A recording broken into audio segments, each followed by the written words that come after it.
Introduction. The birth of a legend. History remembers him as a god, a conqueror, and a madman. At the age of 20, he inherited a kingdom. By 30, he owned the known world. He never lost a single battle, but his greatest enemy was his own ambition. Alexander was no ordinary prince. His teacher was Aristotle himself, who filled his mind with dreams of uniting East and West.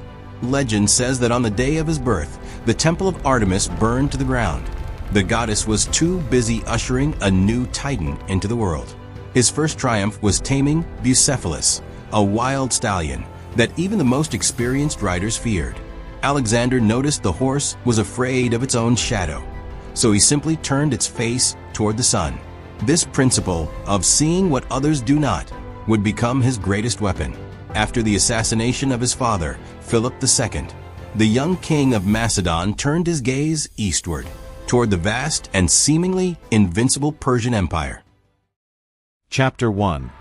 The Hammer of Macedon. With 35,000 soldiers, Alexander crossed the Hellespont. He was the first to hurl a spear into the Asian shore, claiming the land by right of war. The first blood was spilled at the Granicus River. The Persians laughed at the young king, but the Macedonian phalanx, a living forest of 18-foot sarissa pikes, swept their ranks aside. Then came Issus. The massive army of King Darius III blocked his path. But Alexander did not play strategic chess. He led a direct cavalry charge straight for Darius's chariot.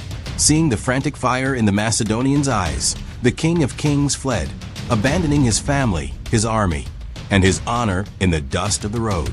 That day, the world realized the old order had fallen. The path south to the riches of Egypt was open. Chapter 2.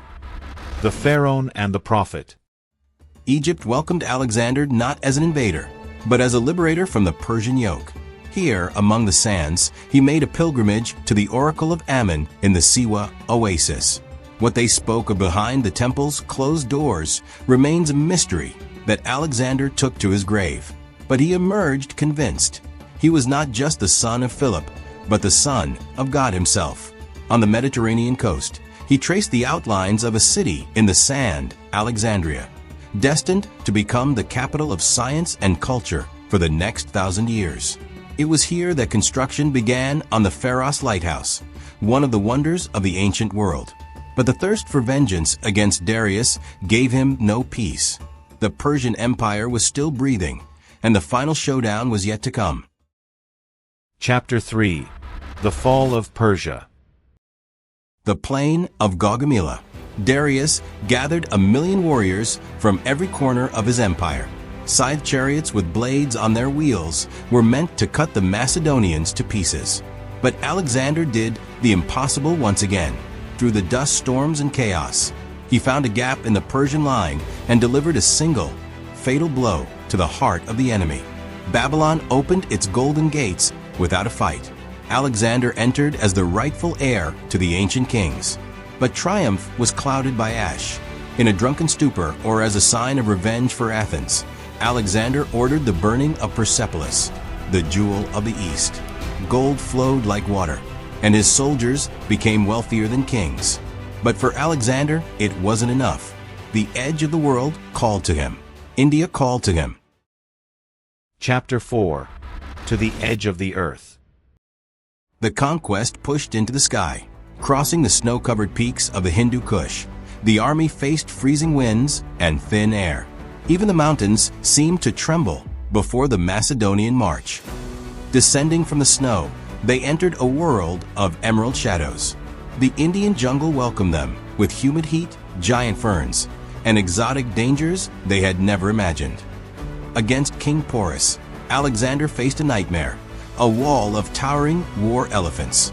Though he claimed victory, the cost was high, and the legend of his invincibility began to bleed. At the river Hyphasis, the world's greatest army finally broke. Exhausted and homesick, the soldiers refused to go further. For the first time, Alexander's will was not enough. Turning back did not mean peace. During the siege of a Malian city, Alexander recklessly leaped into the enemy stronghold alone. A heavy Indian arrow tore through his chest, piercing his lung. He survived, but he would never truly be the same again. Final. Eternity in the sands. He returned to Babylon in triumph, but the shadow of death was already following him. At 32, at the peak of his glory, a fever or a poison cut his journey short. When the dying king was asked to whom he left his empire, he whispered, "To the strongest." Those words became a curse.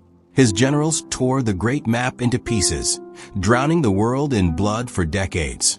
Of his empire, not one stone was left upon another, but he achieved his main goal, immortality. Today, his helmet rests beneath layers of sand, and his statues gaze at us in the silence of museums. We still speak his language. We still build his cities. Alexander the Great didn't just conquer the world. He reinvented it. Ancient Abyss. Subscribe to keep diving into the depths of history.